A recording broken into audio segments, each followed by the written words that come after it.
Hai orang tua, engkau tidak bisa cukup dengan bernyanyi lalu keluargamu diberkati. Engkau tidak cukup hanya dengan mengklaim firman lalu keluargamu akan diurapi Tuhan.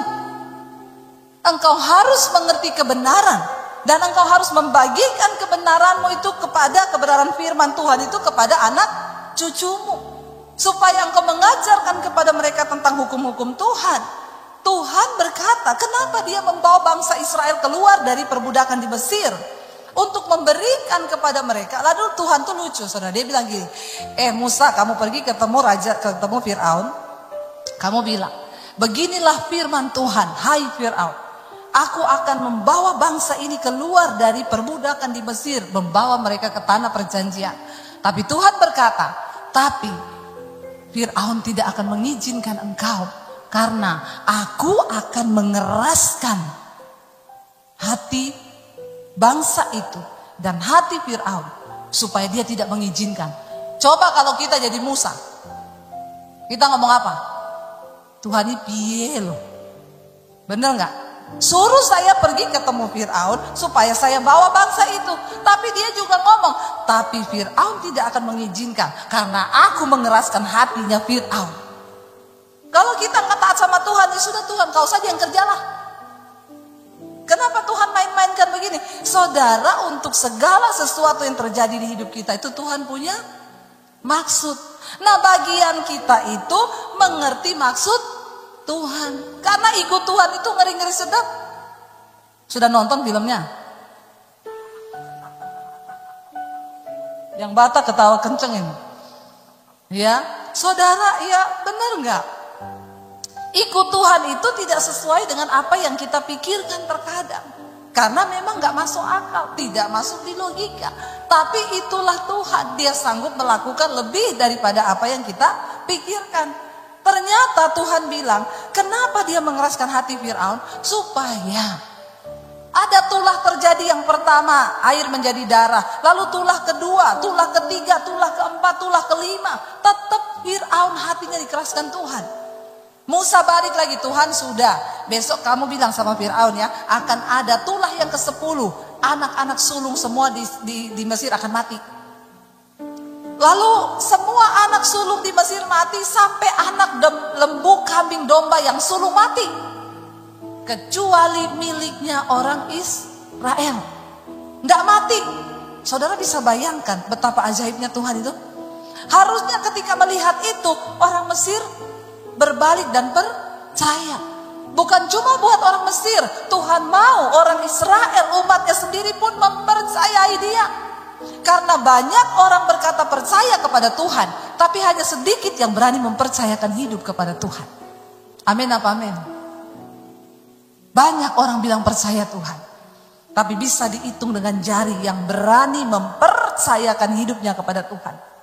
Itu terjadi dengan bangsa Israel. Akhirnya Tuhan menjamah hati Fir'aun. Lalu dia bilang, pergi kalian, cepat pergi. Kalau tidak semua kita mati. Dengan mulutku aku mengaku bahwa Allah Israel yang kamu sembah itu Allah yang berkuasa. Akhirnya mereka diizinkan pergi.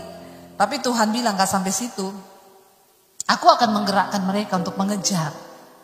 Saudara, kenapa maksud Tuhan diizinkan persoalan, tantangan, masalah? Orang yang disertai Tuhan bukan berarti dia tidak ada masalah. Tetapi Tuhan berkata, karena hatinya melekat kepadaku dan ia mengenal namaku, ketika ia berseru, aku akan menyertai dia di dalam kesesakan. Apa bedanya kita dengan orang yang tidak percaya kepada Tuhan? Sama-sama mengalami kesesakan. Jangan pikir anak Tuhan tidak mengalami kesesakan. Kalau ada di sini yang belum mengalami kesesakan, saya doakan biar mengalami. Amin. Kenapa saudara takut bilang amin? Bangsa Israel bisa keluar dengan cepat hanya dalam waktu hari saja hitungannya. Tapi Tuhan bawa mereka berputar di padang gurun. Kenapa? Karena Tuhan tahu padang gurun adalah tempat terbaik untuk membentuk karakter bangsa Israel. Padang gurun adalah tempat terbaik untuk mematikan kedagingan kita. Yang belum pernah melewati padang gurun, saya doakan saudara mengalami padang gurun. Yang amin cuma satu. Siapa yang amin itu? Nanti ambil sepeda di luar. Ya, benar saudara, ayo kita sungguh-sungguh punya iman. Tuhan, aku mau rela melewati padang gurun, tapi kedaginganku dimatikan dan aku mengalami perkenanan Tuhan. Bagaimana kita bisa menjadi orang yang mengalami pengurapan Tuhan? Dagingmu harus mati. Semakin menderita kita, semakin mati daging ini. Kenapa orang punya iman yang murahan? Ya ada saudara, saya kemarin ketemu orang. Kenapa, gimana kabarnya sekarang si A? Gak mau ke gereja lagi Bu Debbie. Kenapa? Kecewa sama orang Kristen. Kenapa? Katanya waktu dia gak punya uang, gak ada orang gereja yang mau tolong dia. Saya bilang, Pret, saudara, jangan main judi dengan Tuhan. Kenapa kita beribadah kepada Tuhan? Bukan Tuhan yang butuh kita yang butuh Tuhan. Jangan engkau punya motivasi apapun datang ke gereja. Lihat-lihat mana orang yang kaya nih ya, siapa tahu saya bisa pinjam duit. Bertobat. Amin.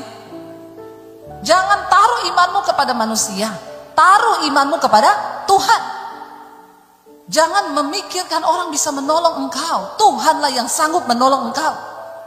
Ketika bangsa Israel ada di Mesir, mereka berteriak, Tuhan kami ini diperbudak, tidak enak rasanya, Tuhan tolong kami, lepaskan kami. Tuhan bawa mereka keluar. Ketika mereka sudah melihat banyak mujizat Tuhan kerjakan, mereka berjalan, Alkitab berkata, laut di depan, tentara Fir'aun di belakang, dan gunung di kanan kiri. Gak ada jalan lari. Mereka berseru kepada Tuhan ketakutan. Mereka bilang sama Musa, oh jadi ini sebabnya engkau bawa kami keluar dari tanah perbudakan di Mesir. Ternyata karena di sana gak ada kuburan. Engkau pengen kita mati massal di sini dan kita dikubur di sini bareng-bareng. Ini loh, orang-orang itu kadang manusia itu mulutnya itu loh. Ketika lagi diproses Tuhan, gak usah banyak protes. Ya, bangsa Israel itu protes terus. Lalu Tuhan berkata kepada Musa, arahkan tongkatmu ke laut. Lalu tiba-tiba datang angin timur yang begitu kencang sehingga air itu terbelah menjadi dua oleh angin itu. Bangsa Israel menyeberang. Ketika mereka hampir sampai, disusul oleh tentara Fir'aun. Tiba-tiba air itu turun, lalu tertutuplah, mereka mati semuanya. Kenapa mereka mati binasa? Karena hatinya keras, tidak mau bertobat. Saudara, kalau hatimu keras dan tidak mau bertobat, awas saja, hati-hati. Saya bukan mengancam, tetapi harusnya saudara terancam. Benar gak? Halo, mari kita sungguh-sungguh menyerahkan hidup kita kepada Tuhan. Akhirnya mereka berjalan di padang gurun, panas. Alkitab berkata 3 hari mereka berjalan, tidak ada air. Saudara bisa bayangkan, panas, terik, tidak ada air, mau mati rasanya. Ketika mereka sampai di Mara, ada mata air. Ketika orang melihat ada mata air, 3 hari tidak minum, itu harapannya apa? Waduh, minum. Ya wes, air minum. Begitu mereka minum, airnya rasanya pahit. Marah lagi enggak? Kecewa lagi enggak? Semakin engkau bersungut-sungut, semakin Tuhan bikin-bikin. Air itu pahit. Marah lagi bangsa itu. Mereka bilang sama Musa, Musa, kita ini mending mati di Mesir. Tapi matinya kita di depan kuali isinya daging dan roti. Walaupun kita diperbudak, tapi kita makan enak. Mereka tuh cuma pikir daging, daging, dan daging. Betapa banyak sekarang orang Kristen hidupnya cuma mikirin daging tok. Gak mau menderita. Kenapa? Karena daging berteriak. Mereka lebih suka tinggal dalam kenyamanan di dalam perbudakan. Yang penting dagingnya enak. Dia bilang, mending aku mati di Mesir, tapi matinya di depan kuali yang isinya daging dan roti. Daripada mati di padang gurun, mati lapar. Kenapa engkau bawa kami keluar dari Mesir? Untung, bukan saya yang jadi Tuhan. Saudara bisa bayangkan, kadang Tuhan tuh geleng-geleng kepala sama kita ini, benar gak? Ya, sama Tuhan itu kita ini udah gak tahu apa-apa, protes terus. Gini bukannya duduk, Tuhan maksudmu tuh apa ya Tuhan? Bayangkan jalan di depan, ada air 3 hari gak minum, tapi karena sepanjang jalan mereka bersungut. Tidak percaya juga. Bayangkan kalau siang ada tiang awan, mereka gak kepanasan. Kalau malam ada tiang api, mereka gak kegelapan dan gak kedinginan. Kurang apa untuk mempercayai Tuhan coba?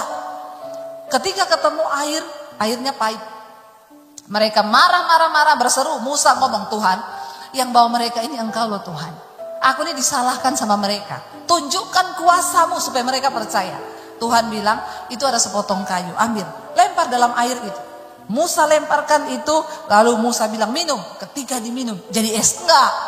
Oh sedap, 3 hari jalan di padang gurun, tidak ada air, dapat es teh. Nggak usah tanya gulanya dari mana. Itu urusan Tuhan dan tidak dicatat di Alkitab. Tapi Tuhan maha bisa. Dia rubah air yang pahit jadi manis. Dapat kekuatan mereka. Energi dapat. Bukannya bersungut. Sungut. Akhirnya saudara ya dikatakan di sana. Kita lanjut ya. Nanti ini nggak baca-baca Alkitab. Nanti tahu-tahu waktunya habis nih. Kita baca ayat yang keempat sekarang.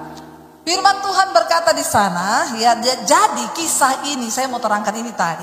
Kisah ini ada karena mereka ini mulai meninggalkan Tuhan. Lalu Tuhan panggil Yosua, kamu kumpulkan mereka semua, ingatkan segala perbuatan-perbuatanku yang ajaib. Lalu tanya kepada bangsa ini, mereka mau beribadah kepada siapa? Kepada Ishak kuberikan Yakub dan Esau. Kepada Esau kuberikan pegunungan Seir dan menjadi miliknya. Sedangkan Yakub serta anak-anaknya pergi ke Mesir. Itu cerita tadi ya, gara-gara Yusuf. Lalu aku mengutus Musa serta Harun dan menulahi Mesir seperti yang kulakukan di tengah-tengah mereka. Kemudian aku membawa mereka keluar. Ayat 6. Setelah aku membawa nenek moyangmu keluar dari Mesir dan kamu sampai ke laut, lalu orang Mesir mengejar nenek moyangmu dengan kereta dan orang berkuda ke laut Teberau. Lalu ayat yang ke-7, sebab itu berteriak-teriaklah mereka kepada Tuhan, maka diadakannya gelap dengan antara kamu dan orang Mesir itu, ya, dan didatangkannya air laut atas mereka sehingga mereka diliputi dan matamu sendiri melihat. Matamu sendiri telah melihat apa yang kulakukan terhadap Mesir. Sesudah itu kamu lama diam di padang gurun. Urusan Tuhan membawa bangsa itu berputar ketika mereka keluar. Harusnya kan mereka hanya menjalani beberapa hari saja untuk berjalan. Tetapi Tuhan bawa mereka berputar melalui padang gurun, menghindari negeri orang Filistin. Karena Tuhan tahu kalau mereka lewat orang Filistin, lalu mereka diperangi oleh orang Filistin, mereka balik lagi ke Mesir. Ini akibatnya orang Kristen tuh banyak begitu. Mau tobat nih, lewat jalan. Ketika lewat padang gurun, ketemu tantangan, balik lagi ke Mesir. Saya mau tobat bu, keluar dari perselingkuhan. Tapi istri cerewet 1 kali, balik lagi ke selingkuhannya. Nggak usah angkat tangan. Halo? Ada orang yang sudah niat, aku mau keluar dari kenajisan bu. Saya ini melakukan sesuatu yang kotor. Tapi ketika menghadapi tantangan, balik lagi ke situ. Jatuh lagi ke dosa yang sama. Karena banyak kodok, gandul-gandul di kaki. Khotbah saya minggu lalu ya. Lalu saudara akhirnya Tuhan bilang, matamu sendiri melihat. Lalu sudah itu kamu lama berdiam di padang gurun. Lama itu urusan mereka. Urusan Tuhan bawa mereka berputar, tidak melewati orang Filistin. Ya itu urusan Tuhan. Tapi urusan mereka terputar-putar 40 tahun. Itu karena kebodohan mereka.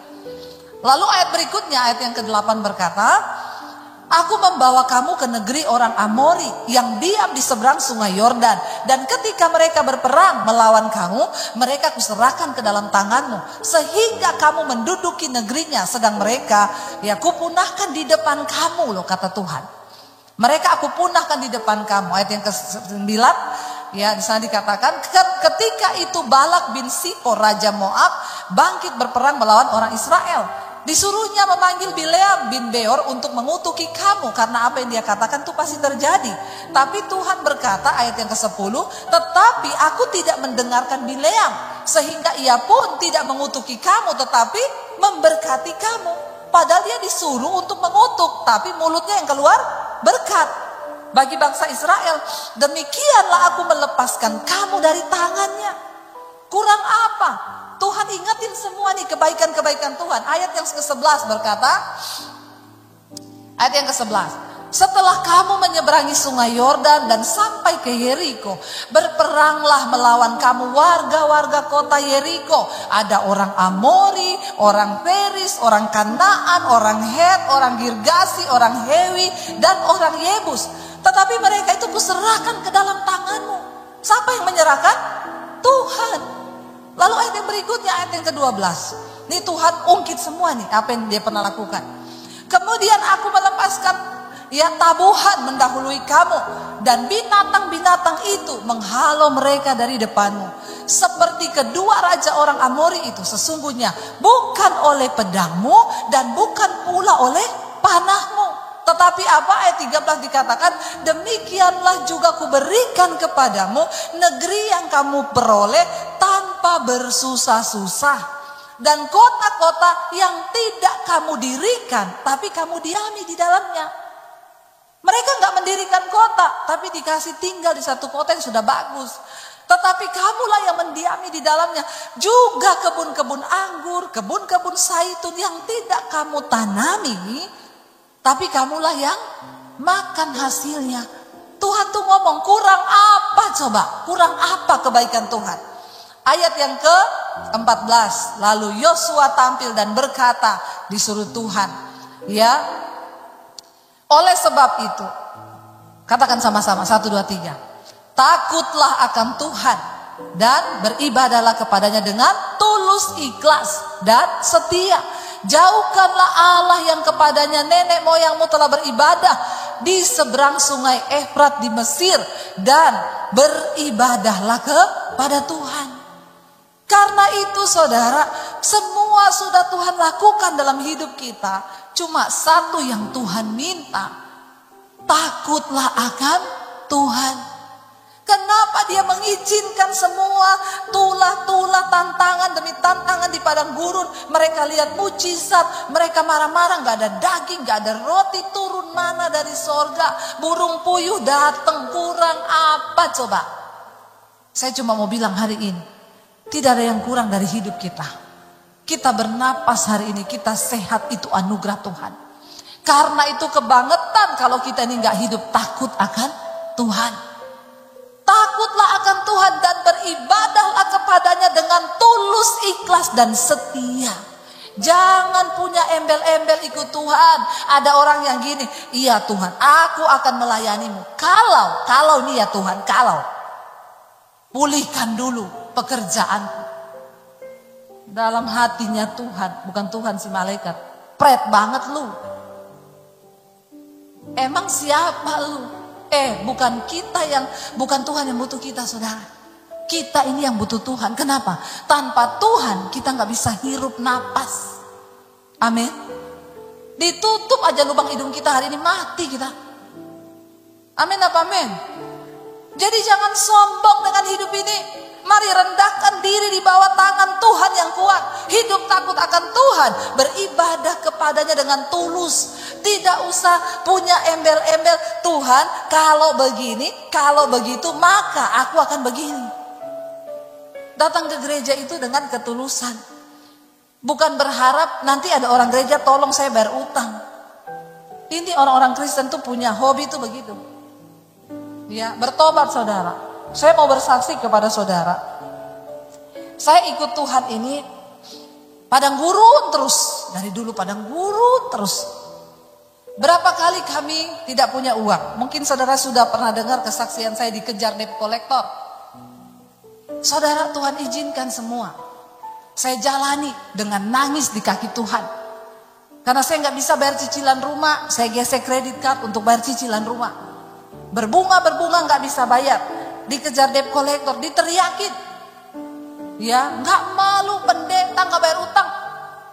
Yang undang saya gereja-gereja dihubungi, diomongi. Suruh Ibu Dewi Basir tuh bayar utangnya. Malu gak saudara? Malu saya. Teman saya telepon, Bu, ada debt collector telepon ke gereja kami. Ibu suruh bayar utang.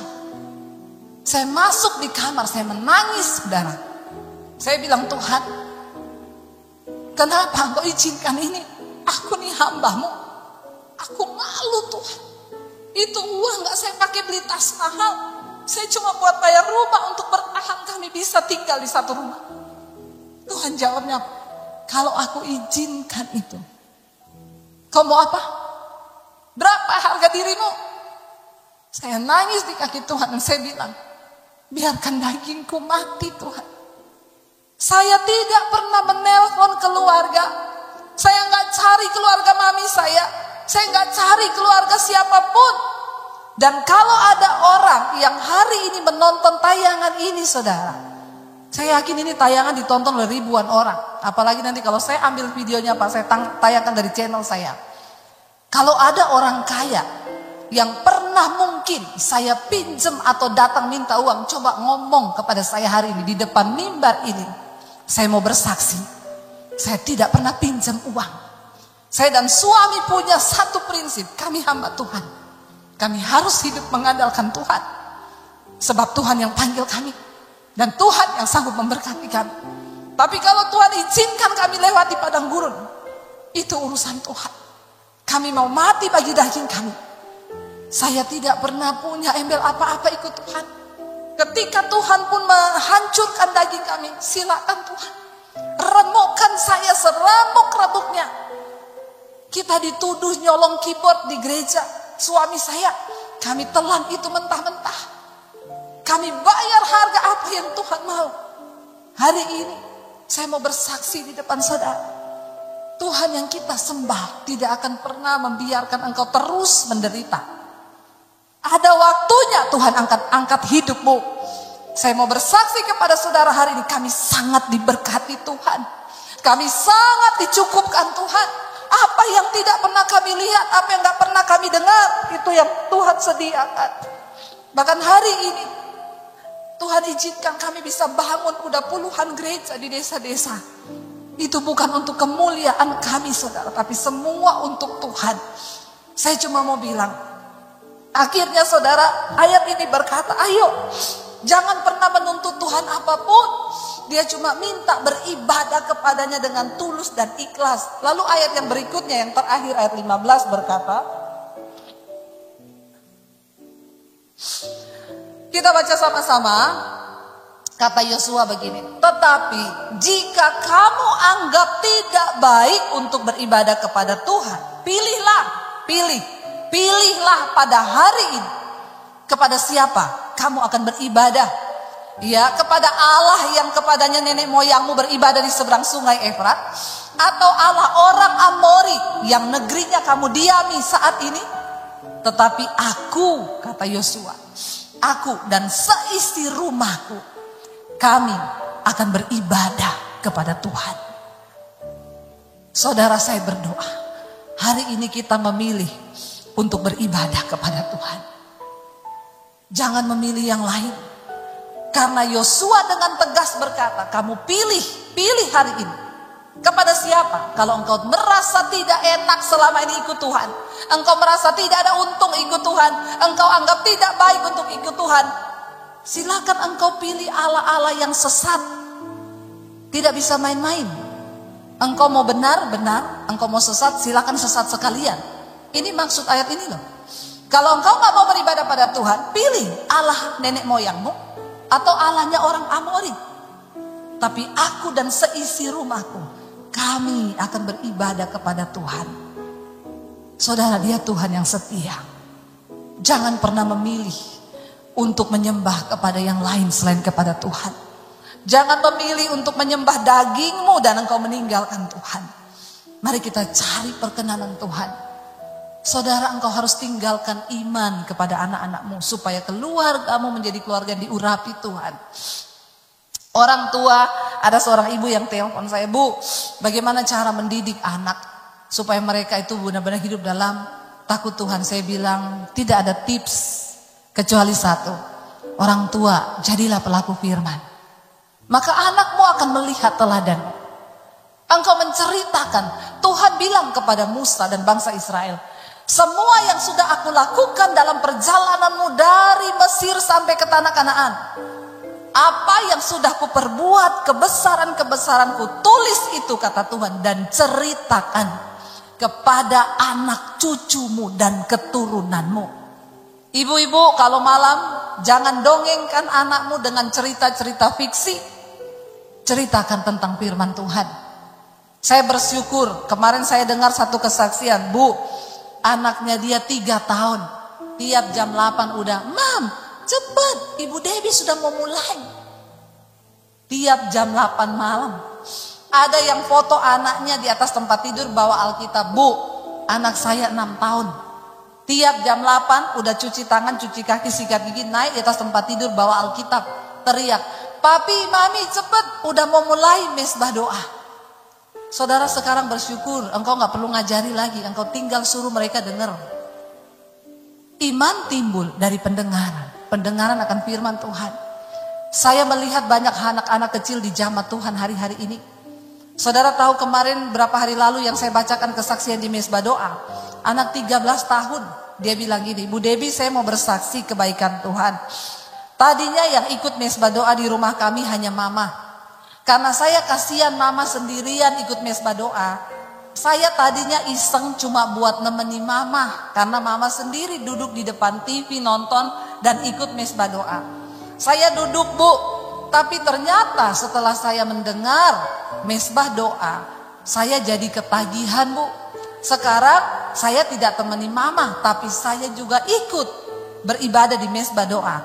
Dan kesaksian saya, Ibu, saya ini umur 13 tahun sudah dihinggapi roh ketakutan dan kekhawatiran.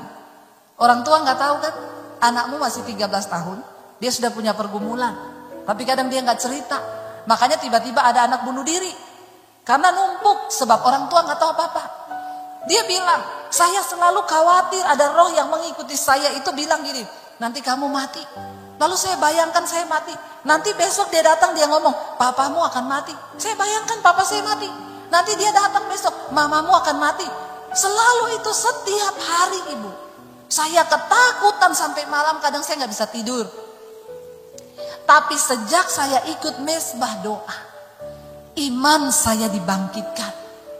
Saya belajar mempercayai Tuhan.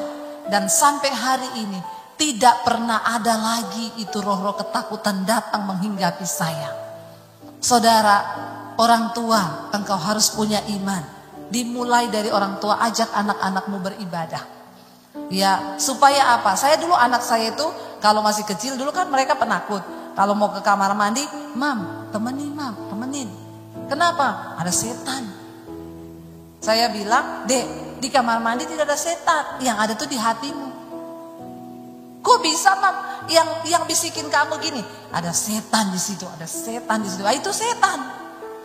Oh jadi gitu. Sebentar ya saya mau difoto. Supaya bagus saudara. Bagian foto. Ya jadi kalau gini bagus kan. Nanti kirim di IG saya ya.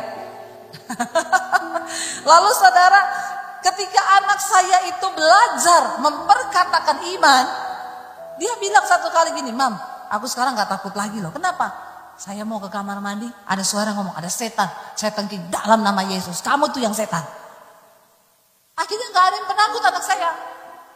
Orang tua harus mengajari mereka iman yang benar. Jangan orang tua gini, gak ada setan nak. Temani mama dulu ke belakang. Nah ini. Ya ini iman ini tanpa perbuatan. Makanya saudara, tunjukkan iman yang benar itu supaya anak-anakmu hidup dalam takut Tuhan.